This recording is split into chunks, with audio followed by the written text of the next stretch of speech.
philosophy, Professor George Santayana, said that those who cannot remember the past are condemned to repeat it. That is, if we don't learn the lessons of history, we will make the same mistakes over and over again. Remember the old proverbial statement, stupidity is doing the same things over and over, expecting different results. The point? Obviously, if we don't learn from our mistakes, we will repeat them to our own demise. The world is now in that quagmire of repeating the mistakes of history because we are rewriting and trashing history to our own ruin. It is more difficult than ever to find accurate accounts of history to gauge how we are doing compared to previous times. But there is a source of history that hasn't changed for millennia. That source is the Bible. Now I know what you're thinking, especially if you are a secular humanistic atheist. The Bible is just a storybook made up of ancient tales of lore and fantasy. Well, nothing could be further from the truth. Ancient Israel did exist, and archaeologists are every day proving the accuracy of the biblical account. The facts are, there has never been any discovery which has proven the biblical record wrong. And if you are a Jew or a Christian, you should already know and believe this to be true. So, what are the historical lessons we can learn from ancient Israel? We can learn what were the major causes of the failure of that once great nation and culture.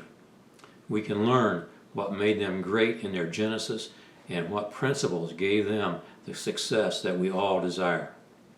We want to look at the failures first. Why? Because their failures and the causes of those failures are where the world is today, including the United States of America. The world is in a state of entropy, and the downhill slope is getting slicker and steeper every day. Don't take my word for it.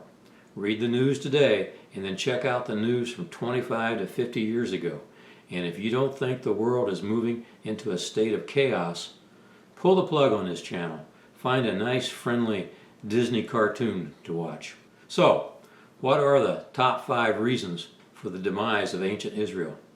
What caused the great nation to fall from power and never fully recover to the pinnacle of power and cultural integrity it once enjoyed? Keep in mind, the same 5 causes that led to their demise are fully applicable to us today. So as we go through this, it is important to understand that the spiritual issues are just as relevant as the economic and secular issues. Man has a spiritual element in his nature, and not believing that will not change that truth. Point number 1. The breeding ground for all of Israel's problems was the spiritual and moral decline of the people.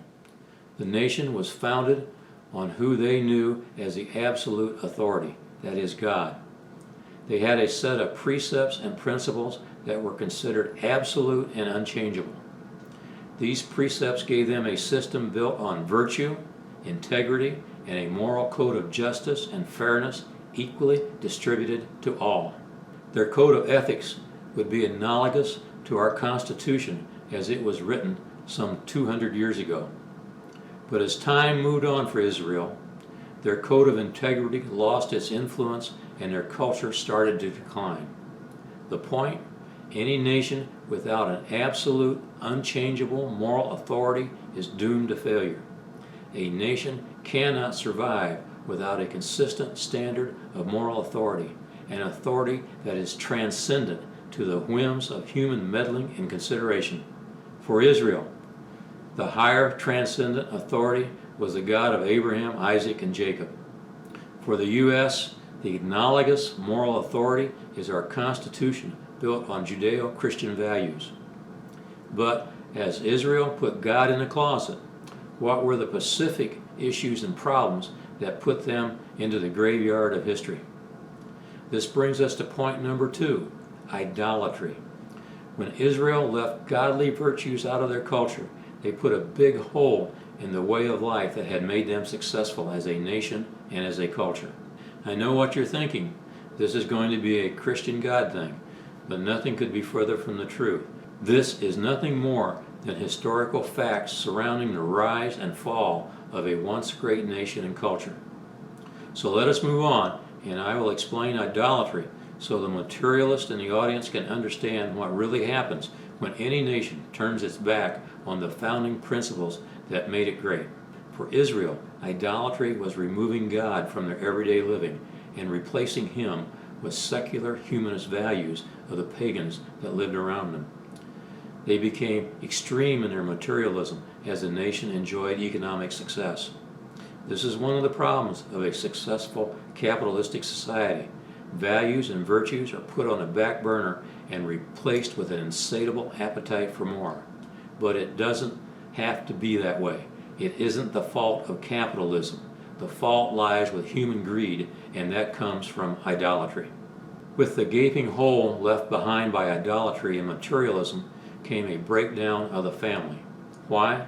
Because when there is an emptiness in our lives, we want to blame someone or something, and that something is what is closest to home, and that, my friends, is the family.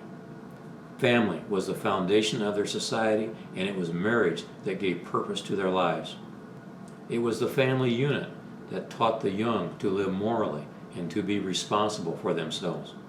But when the family broke down, morality and personal responsibility began to decline. Family unity was replaced with sexual perversions and other forms of self-centeredness that led to their form of a me-first generation. It is the family unit that holds a nation together, and without it, a nation is divided and doomed to be conquered by a perverted and lesser system of governance. Without the family unit to govern their lives, where and what did Israel turn to put the coming chaos at bay? The answer should be obvious because it is exactly the same as what we are doing today. That is, turning to a centralized government to rule and control our everyday lives. A government to tell us what is right and what is wrong in the minds of men. So, after several generations were brought up without the benefits of family cultural values, they relied on human leaders to guide their destiny. This brings up the fourth issue of decline: inept human leadership that was deceitful and self-serving. What does a government like this look like? First, it is corrupt. Corrupt means it favors the rich and elite. The average working man doesn't stand a chance of a better life because he is forced to live under the thumb of the powerful. Secondly, it is a system where graft is flagrant. Graft is slightly nuanced from corruption. Where corruption is the favoring of the rich and elite through government, graft is the good old boy system where the rich and the elite take care of one another. Graft is propagated through deceitful practices at the cost of those who can least afford it. Graft is the pay-to-play system where only the rich and the powerful are allowed in the game. The last big issue with human governance is a man-made judicial system. If man is to live in a system governed by corruption and graft, he must have a judicial system that favors those weaknesses.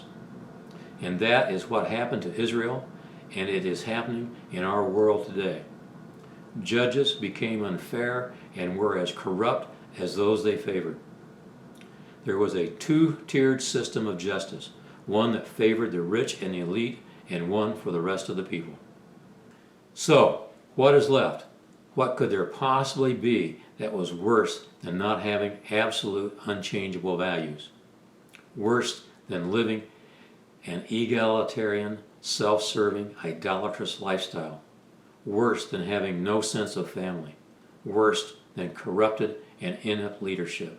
Worse than a perverted judicial system? What is worse is the day where evil is called good and good is called evil. It is said that evil prevails where good men do nothing. That happened in Israel a millennia ago and is happening in our world today. Evil is on the rise and good is on the demise because there is no one to truthfully and accurately judge between right and wrong. There never has been a truthful human judge, and there never will be, because man is evil and deceitful to the core of his being. History bears witness to it, and we are doomed to repeat man's evil deeds to our own demise. History will judge us just like it did Israel, because we are unable and unwilling to change ourselves. We need and must have an absolute authority of goodness, and that authority is the God that Israel was founded on, the same God who was the foundation of our Constitution. Without God, we are no better off than Russia, China, Cuba, Iran, North Korea, or all other secular nations. And that, my friends, is the simple historical truth. Next time, we will discuss Israel's Constitution, the document that they were supposed to live by. You will be surprised what it was and how applicable it should be to us today. Until next time, be watchful, because culture will destroy you if you aren't. Bye for now.